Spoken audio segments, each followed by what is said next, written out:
நான் இதான பையனுக்கு வேணாம் அதுக்கு எல்லாரும் அவங்ககிட்ட நைசன் பற்றி இருக்கிறோம் கடையாண்டு எடுத்தா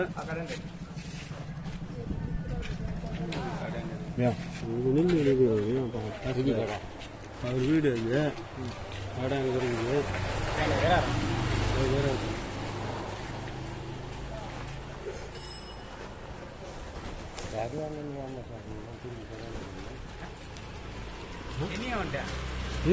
போதை பண்ணி மாலை போட்டுக்கிறாருண்ணா போதை போட்டுக்கிறாருண்ணா